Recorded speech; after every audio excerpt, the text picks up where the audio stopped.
Good evening and welcome to Distinctive Voices at the Beckman Center. I'm Susan Marty. Please join me in welcoming to the Distinctive Voices podium Dr. Lynn Loo.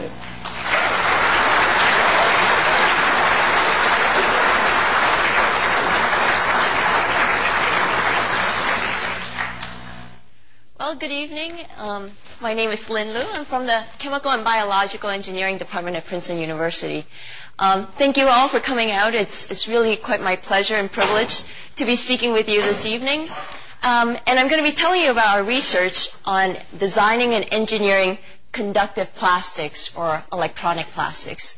So as its name indicates, these are materials that are plastics, but yet they conduct electricity. And because they conduct electricity, we've been able to use these materials in solar cells. And as many of you know, solar cells are devices that convert sunlight to electrical energy. And so it's a green energy harvesting process. And so we've been able to use this platform, and perhaps this could be one of the many solutions to today's energy challenges. And so before I tell you about our research, I figured I would motivate why we're doing the kinds of research we're doing.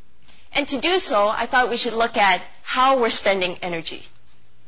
So as a nation, okay, and globally, our global population stands at about 6.7 billion people. And of those 6.7 billion people, about 300 million reside in the United States.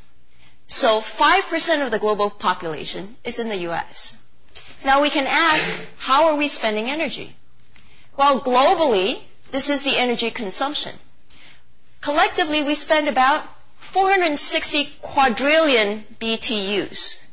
BTUs stands for British Thermal Units, and it's a measure of how much energy we use.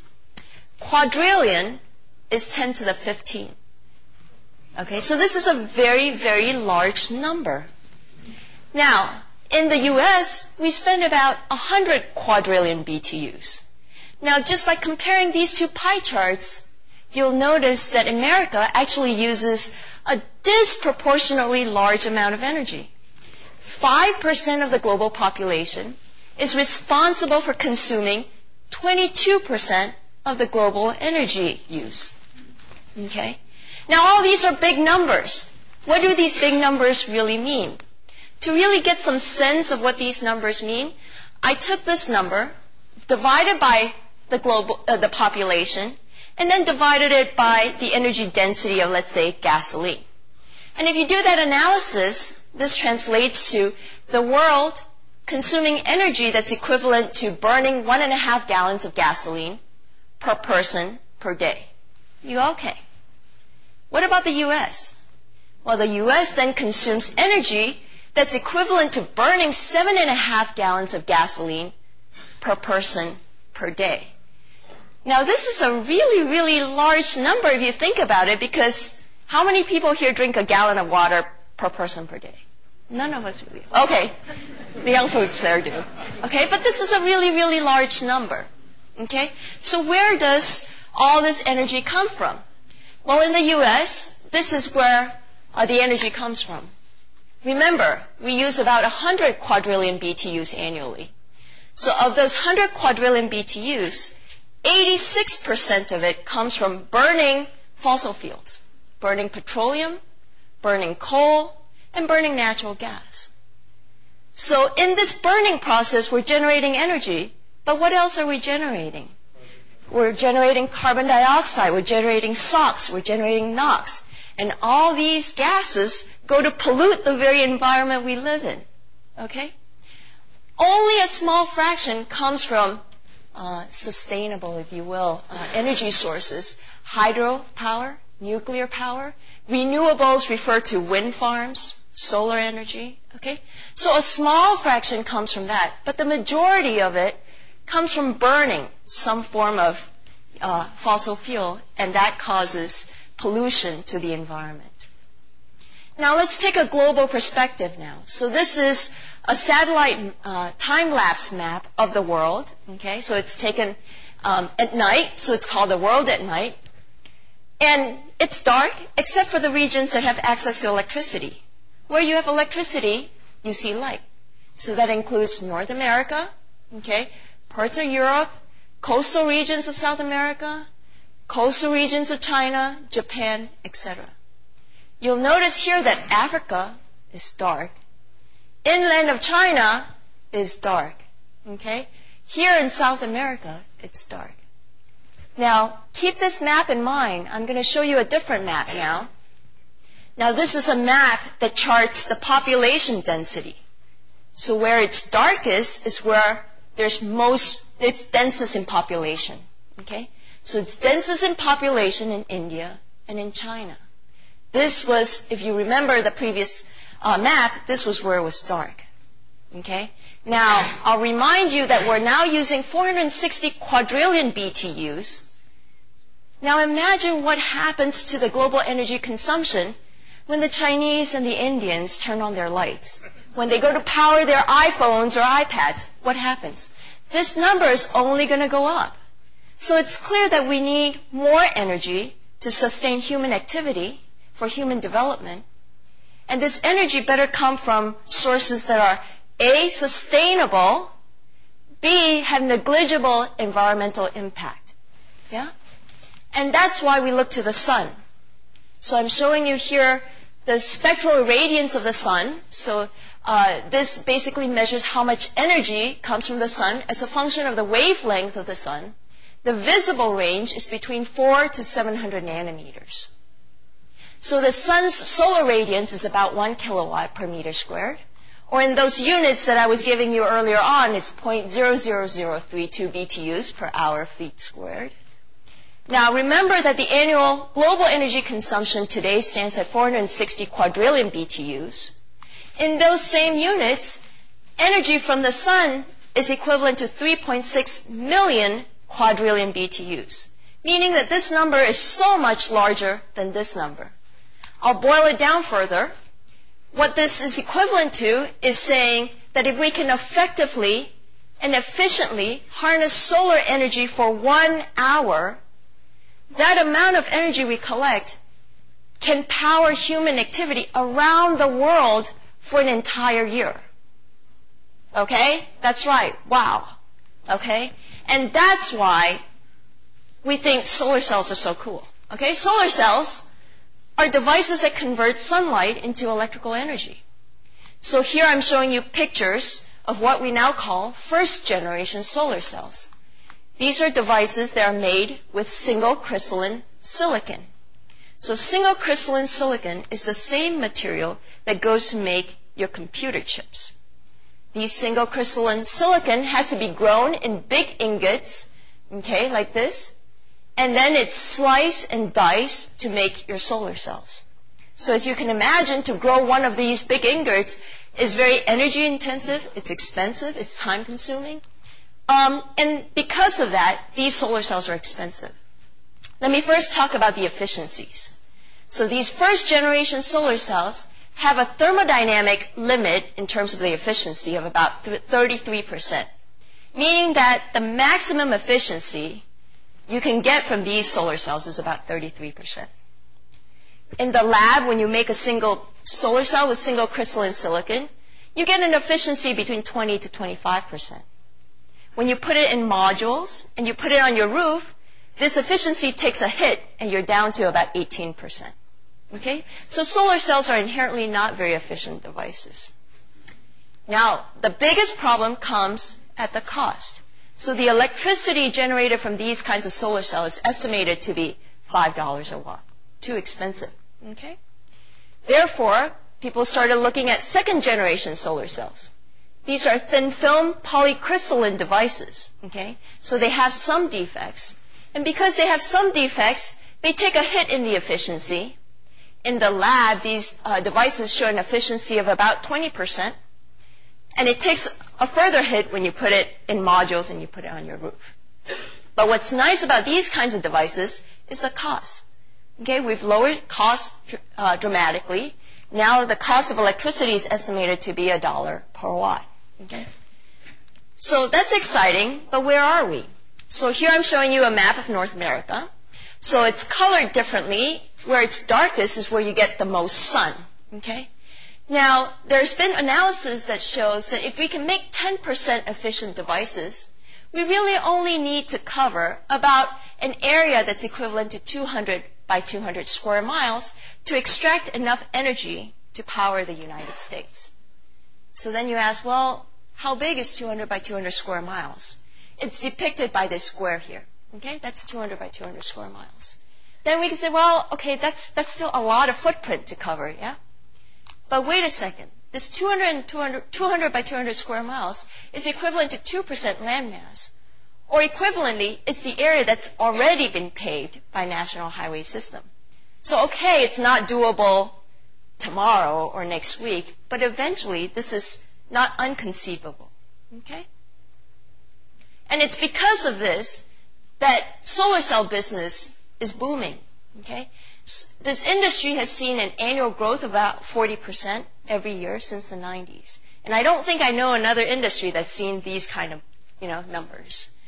So with all this solar cells that's being made, where are we today? So again, I'm showing you this 200 by 200 square miles, and I'm zooming it out. Who would like to venture a guess how much of this footprint we've covered with solar cells? This much. If you count up all the solar cells, this is how much we've covered, okay? 10 by 10 square miles at $400 per square meter. What that means is we need 1,000 times more of what we have today. And these are actually currently being installed at 50 to 100 times too expensive. Therein lies the problem. So let's look at it another way. Let's look at efficiency. This is efficiency of solar cells. And this is how much it costs to make these solar cells per square meter. Okay? We talked about first generation solar cells. Oh, let me tell you about the diagonal lines. So this is how much electricity would cost per watt. Okay? So the first generation solar cells right here is $3.50 to $5 per watt. Yeah? It costs a lot of money to make. Efficiency is higher than Gen 2 solar cells. These are the ones with a little bit of defects. But it sits on this line because the cost of electricity is lower.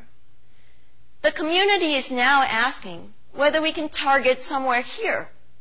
Because let's not forget, the benchmark is the cost of electricity generated by burning coal. And that, right now, is at 10 cents a watt. Yeah, big difference, yeah? So we're asking whether we can target here, whether we can take a hit in efficiency, but generate something that is cheap, okay? Well, what's cheaper than plastics?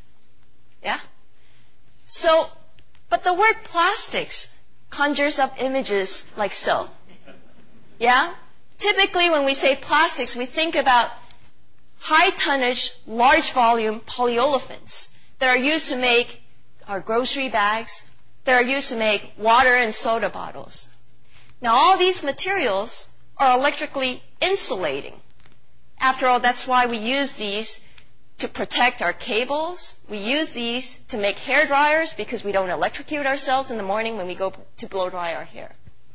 Now, to use these in solar cells, they need to be electrically conductive. And in fact, under some circumstances, plastics can actually be electrically conductive. Okay? And that phenomenon was discovered by these three gentlemen, Alan McDermott, Hideki Shirakawa, and Alan Heeger. And for this discovery, they were awarded the Nobel Prize in Chemistry 10 years ago. So it turns out that the plastics that conduct electricity all have many, many double bonds. And these double bonds basically have a lot of pi orbital overlap. And it's through these pi orbital overlap that charge can transport easily. So our group's been working with one of these conductive plastics. The name of this conductive plastic is polyaniline. And I'm showing you here the chemical structures of polyaniline. Now, polyaniline is interesting because it has several distinct chemical states.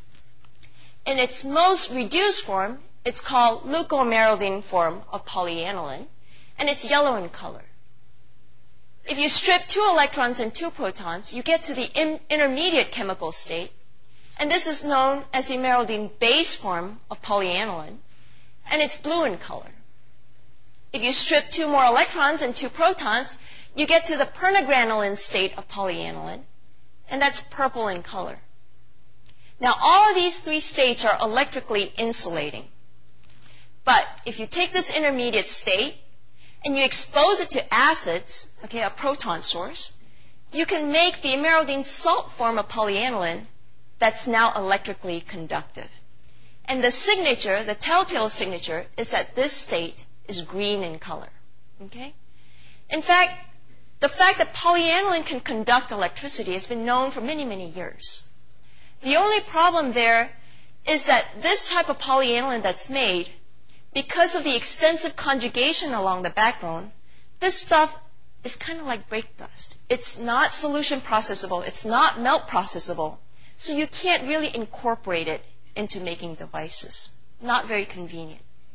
So what we did was, starting from here, we wanted to make something that's easily processable. So we said, well, instead of using a small molecule acid, let's try and use a polymer acid. So this is basically lots of acids strung together along a chain. Okay? And so the acid we chose to use is poly-2-acrylamide, 2-methyl, 1-propane sulfonic acid, or we'll call it PAMSA. Okay? PAMSA for short. Now in this PAMSA, we've got many, many acids that are strung together along the polymer chain. The way we make our conductive plastic is we put this PAMSA first in water, okay? And then we throw in our monomers, and then we oxidatively polymerize it. So this PAMSA serves as a template for the polymerization of our polyaniline. Now let me remind you that this acid now serves two roles. One, it dopes our polyaniline to give us a conductive form of polyaniline. But we have excess sulfonic acid or acid groups along the backbone that now gives us water dispersibility. So what we end up with is a conductive plastic that's a powder form, but redisperses very, very nicely in water. So effectively what we now have is a conductive ink or conductive paint. With a conductive ink or conductive paint, you can imagine lots of different processes that you can now use to deposit them down on different kinds of substrates to make electronic devices. Okay? So here's one of these patterns that we've printed. The background is an insulating substrate. I think it's silicon dioxide.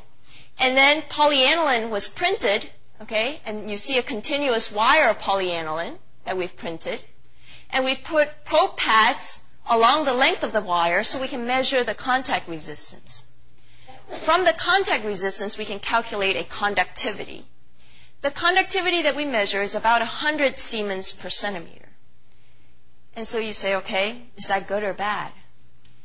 Well, 100 Siemens per centimeter is right around here, 10 to the 2.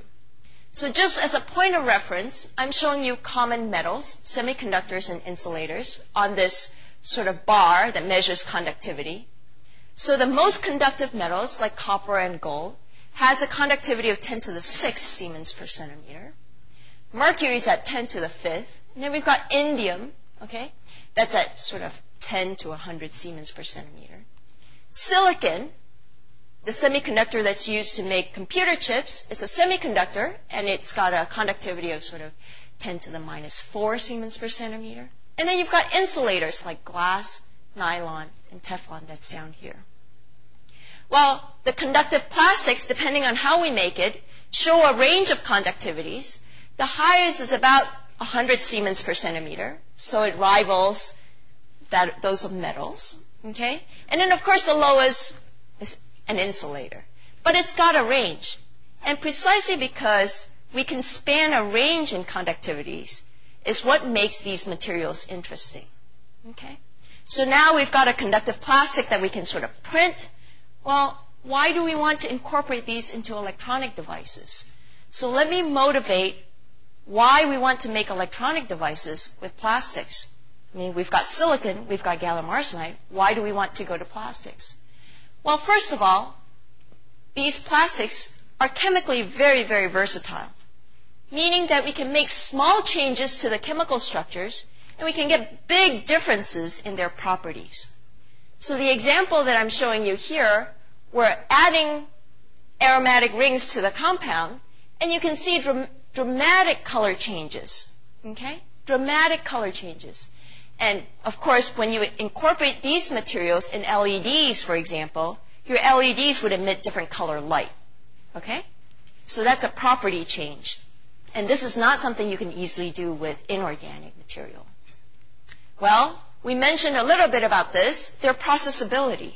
When you form them as inks or as paints in common solvents or even water, then you can imagine many, many different ways of being able to process these things and put these things down by printing, for example.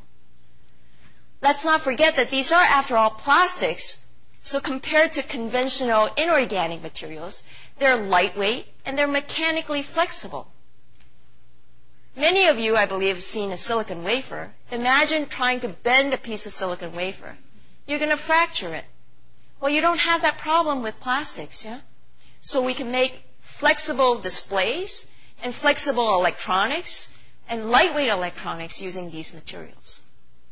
And then finally, because these are inks and paints, so they have very flexible form factor, you can coat them over a large area. You can coat them on non-flat surfaces, like this roof of the bus stop that hopefully you can see the wave structure associated with it. You can make solar cells on these roofs. Okay? So these are unique attributes of plastics. And so these are the kinds of attributes the community is very, very excited about incorporating into electronic devices. So let me tell you how an organic solar cell works, or how a solar cell works. So here I'm showing you the structure of a solar cell. Typically you start out with a substrate, okay? So this is either glass or plastic. And then a solar cell needs two electrodes. So there's one electrode here. This electrode needs to be transparent so light can go through. And typically what's used is a conductive metal oxide, like indium tin oxide. And I'll come back to indium tin oxide. And then you have the active layer that consists of an electron donor and an electron acceptor. And that's sandwiched between the anode and the cathode. So I can illustrate how the solar cell works by looking at the energy levels. These are the work functions of the electrodes. And then these are the energy levels, the lowest unoccupied molecular orbital and the highest occupied molecular orbitals of the organics. So when you shine light, in the organic, you generate an exciton. An exciton is a tightly bound electron and hole pair. This exciton then has to migrate and find an interface. At this interface, the exciton then dissociates into free carriers, and then you generate a hole and an electron. The hole then moves to the anode, and the electron then moves to the cathode. And when you separate these and collect them at the external electrode, that's when you generate current. Okay? So that's how a solar cell works. So now you can see that this process is actually quite complicated. First, you need to absorb light. There's some efficiency associated with light absorption. Then when you generate an exciton, the exciton needs to diffuse to the interface. And that diffusion has an efficiency associated with it. Then you've got charge transfer to the different domains. There's an efficiency associated with that. And then finally, there's an efficiency associated with charge collection.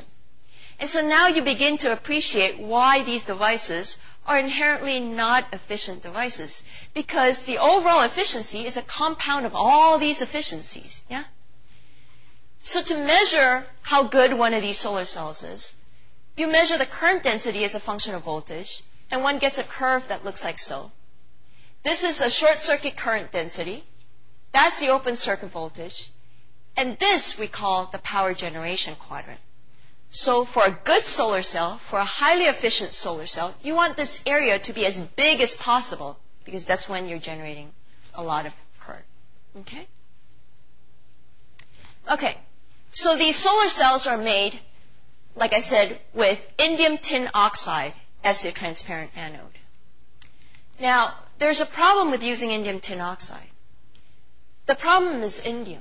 So indium, and indium tin oxide is something I'm sure you guys have heard of because it's actually used in liquid crystal displays and flat panel displays, plasma displays, touch panels, etc., etc. Okay?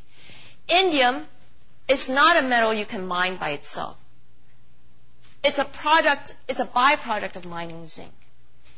And of the indium that's harvested, about 78% of it goes to making indium tin oxide, because it's really driven by this display industry. And because there's such a strong demand, the cost of indium has skyrocketed. And if you see where this sort of skyrocketed, it's exactly when this display industry took off. Okay? So indium production goes up, price goes up. But just a minute ago, we were talking about making low-cost solar cells. So clearly, we need to try and replace the indium tin oxide in solar cells. Well, we have a conductive plastic. Can we use the conductive plastic to replace indium tin oxide?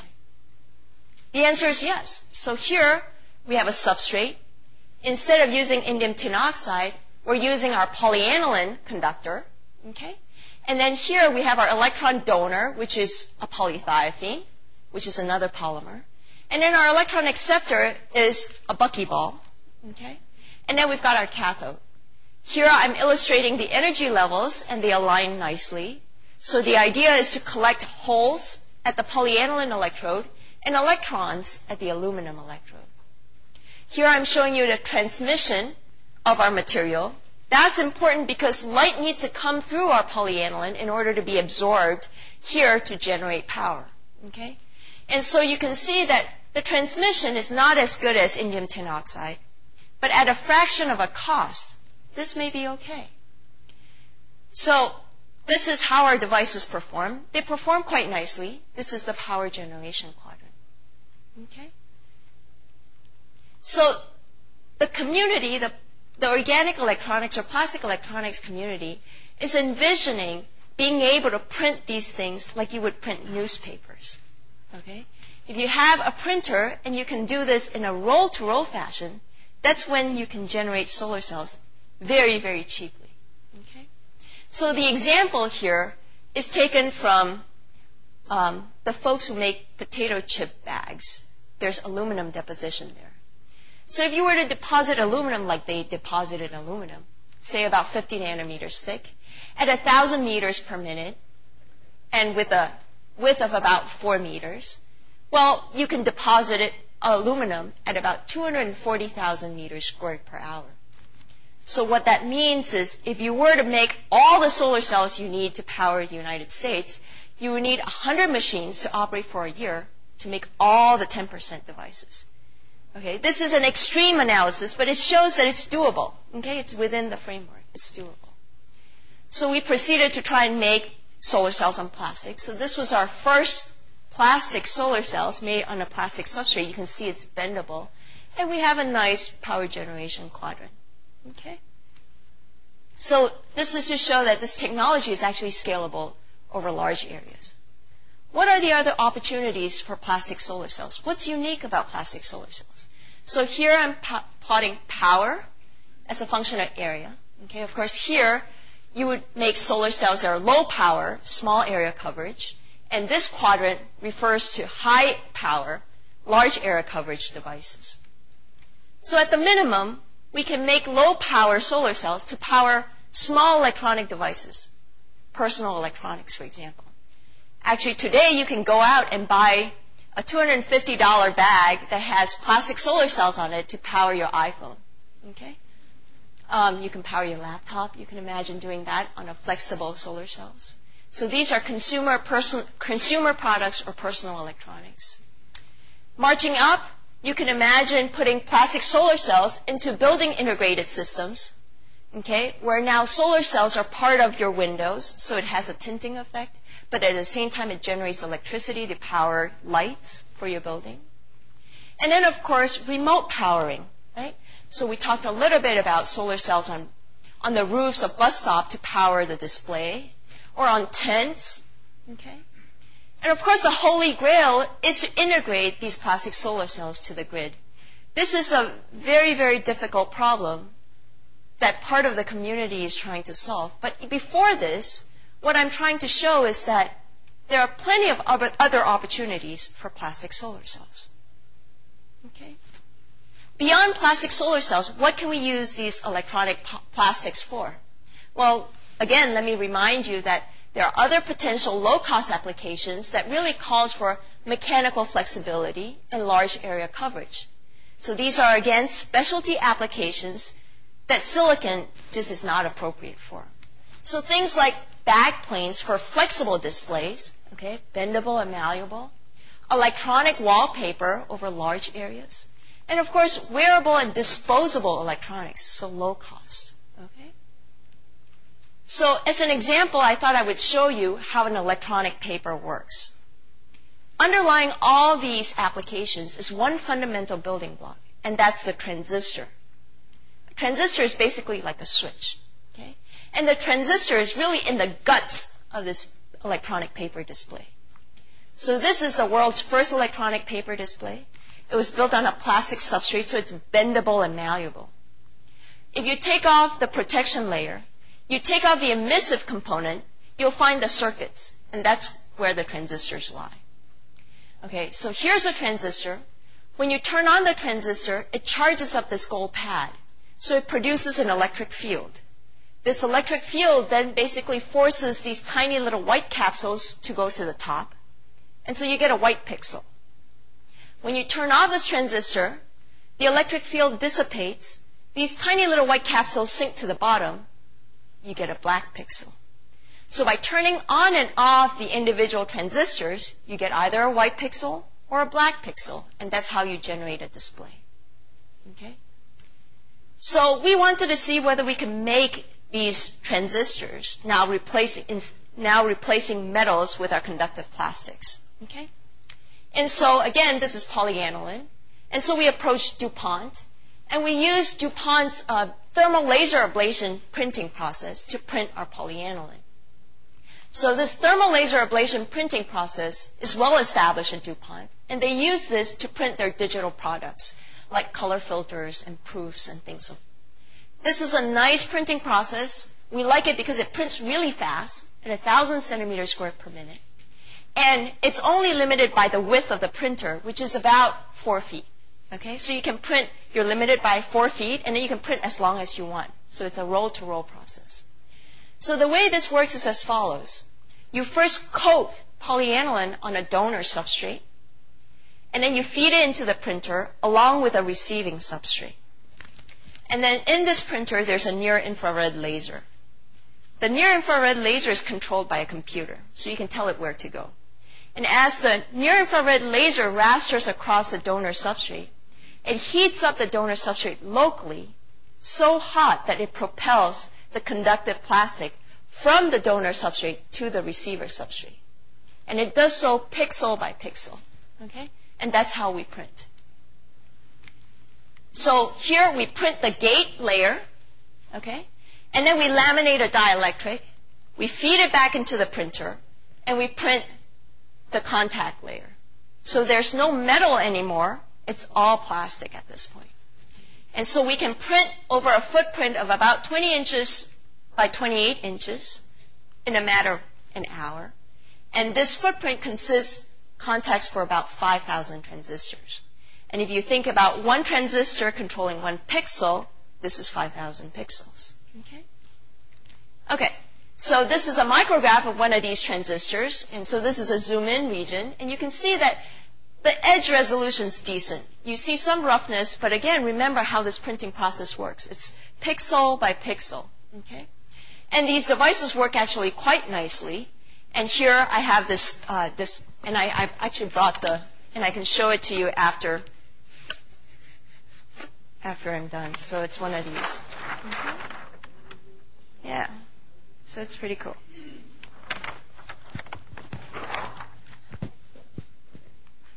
Okay. And what's nice about making these on plastic is that they're bendable and malleable. Compare this again to silicon. Yeah? You can bend this beyond the plastic deformation. This R is the bend radius, and it's 1 centimeter. You can bend this beyond the plastic deformation of the plastic substrate, and the devices still work pretty nicely. Okay? So before I end, I wanted to show you a movie to remind you that we have these different chemical states. And these different chemical states of polyaniline have different colors associated with them. You can achieve these different colors by applying a voltage or by exposing it to different chemicals. So we think this is actually very convenient and very nice for us to develop a low-cost, perhaps medical diagnostic that bases its sensing on colors. because that way we won't need a very expensive analytical instrument for the readout or for detection. We can just look at it by eye. If it's blue, it's chemical X. If it's green, it's chemical Y. Okay? So with that, I hope I've shown you some of our work and convinced you that this water dispersible conductive plastic is actually quite nice because you can incorporate it into various different kinds of electronic devices. In the first example, I showed you that polyaniline could be a potential alternative to indium tin oxide that's so expensive for making low-cost solar cells. In the second example, I showed you that polyaniline can potentially replace metals to make large area displays. And then in the last slide, I show you that polyaniline can exhibit 3 different colors, and so we can exploit these colored states to make diagnostics or sensors.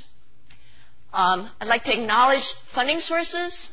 I was a Beckman Young Investigator, so I've been in this room many times. It's nice to have the opportunity to come back. And then, like Susan mentioned, we had the privilege of showcasing electronic plastics at the summer Davos meeting, the World Economic Forum, just last week. So I just got back from Tianjin, China.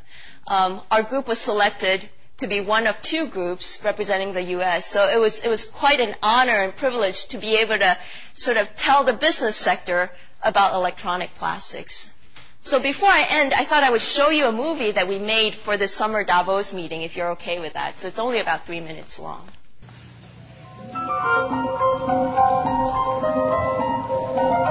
Plastic electronics are electronic devices in which the active components are made out of carbon-based materials. So these are plastics or polymers or small molecules. And the reason you want to make plastic electronics is because you want to make use of the attributes of these plastic materials. So these include their mechanical flexibility, they're lightweight, they can be produced with tunable properties, and this is something you can't easily do with inorganic materials. My name is Lynn Loo, and I work in the field of plastic electronics. In the field of plastic electronics, it all starts with chemistry. We need to make or synthesize new materials that are conductive or semiconductive, so they have the electrical properties that we would like, so that when we incorporate them into electronic devices, they're active.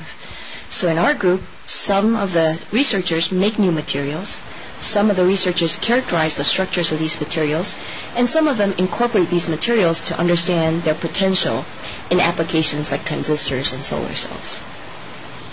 Polyaniline is a conducting polymer that changes color. And here, this color change is triggered by applying a voltage to the sample. And so the potential applications for polyaniline, in addition to being electrodes, we can use it as electrochromic displays, as well as sensors that changes color when it is exposed to a specific chemical or a reagent. We use a process called spin coating to make thin layers of these compounds. The layers end up to be about 100 nanometers thick. That's about 1,000 times thinner than my hair. Here we examine the films we make under the microscope to see how the crystals grew during spin coating. We try to control the size of the crystals in the film. The bigger the crystals, the better the devices will turn out. To make devices, we have to make electrical contact to the film by evaporating gold. Gold is evaporated through a mask. The pattern of the mask determines where gold is coated. After the placement of the mask, we put the sample in the gold evaporator.